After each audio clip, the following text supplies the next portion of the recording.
Hey everybody, it is Thursday, and it's time for your Thursday Thought, and I've covered this topic several times in these Thursday Thought videos, but it seems to be the conversation of choice here in the real estate industry right now, and that is the low inventory that we are seeing really across the country, but especially, pardon me, here in the Pikes Peak region.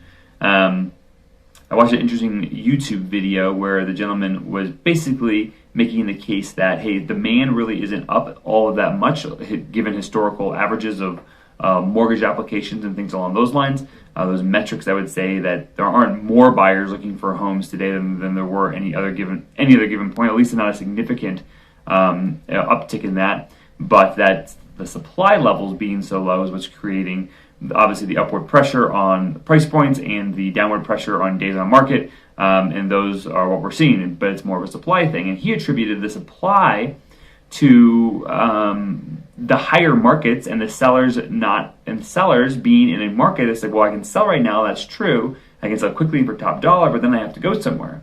And so the sellers are basically sitting on their inventory, sitting in their house on the inventory, because they don't feel they have another place to move to.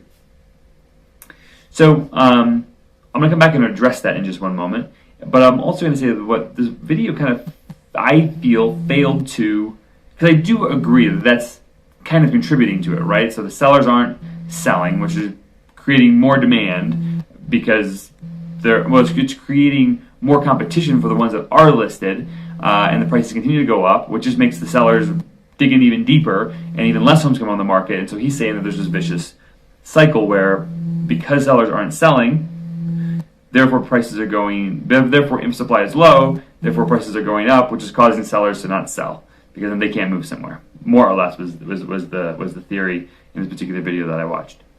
I think the one thing that the video didn't address that I was really hoping that it would and thought that it would, and something that I've seen, is that over the past 10 years, both locally and nationally, we haven't built enough homes. And so the reason we got into this cycle is because supply was already low. And then that low supply, again, drove up prices, dropped days on market.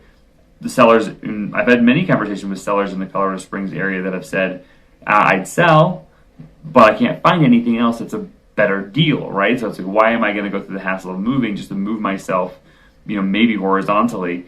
So unless there's a real reason for a seller to be selling, whether it's an upgrade for more space or a downgrade, or not downgrade, but a empty nest scenario where they need less house, or whether they're moving out of state, it does, making lateral moves in the city doesn't make a lot of sense right now.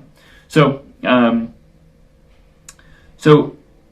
ultimately, the thing that was kind of failed to be addressed in that video that I wanted to make sure you all out there were aware of, at least from my perspective, is that one of the reasons our supply is so low nationally and locally is that starting in 2008 or 2009, 2010 really, the builders weren't building what they were supposed to be building to keep up with demand and with the growth. And a lot of the builders kind of lost their shorts in the Great Recession, right? They had built so many homes, they were leveraged on all of them. When the market kind of collapsed, they were stuck holding the bag. And a lot of builders went out of business back then. And so that lack of supply over the past really 10 years has caused us to have this reduced amount of supply now, which does feed that cycle of low inventory, of increased prices, less days on market, and sellers, kind of hunkering down because there's no better option for them. So all of that has fed to what we're facing today. So on that note, I just wanted for the El Paso County, I typed into the MLS, basically active homes, active single family existing homes, so not new builds, for El Paso County. The only four criteria I put in: no price points, no square footage, no year builds, no bedrooms, no baths, no garages, just the basics. Active single family home, existing home, so it's not a new build, and in El Paso County. And there are 211 homes in all of El Paso County for you to buy that match that criteria. If I were to take away the single family homes and we were to look at condominiums, patio homes, single family homes, and townhouses, there's 248.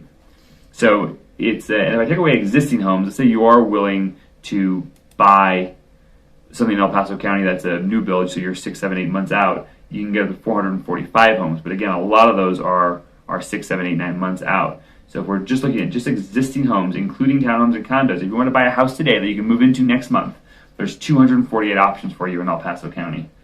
So it's kind of crazy when you stop and think about it. So if you want to go to Woodland Park, you want to go up to like Castle Rock in Douglas County or something, north of Monument, you want to go out east to Peyton or Yoder, or you want to go south to Whigham or Pueblo, there may be more, or west to Teller County to like Woodland Park in Teller County.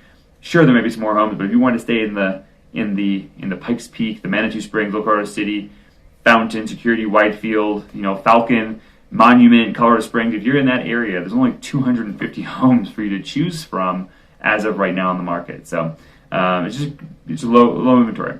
Now I put a house under contract yesterday with some buyers. We're still finding success out there.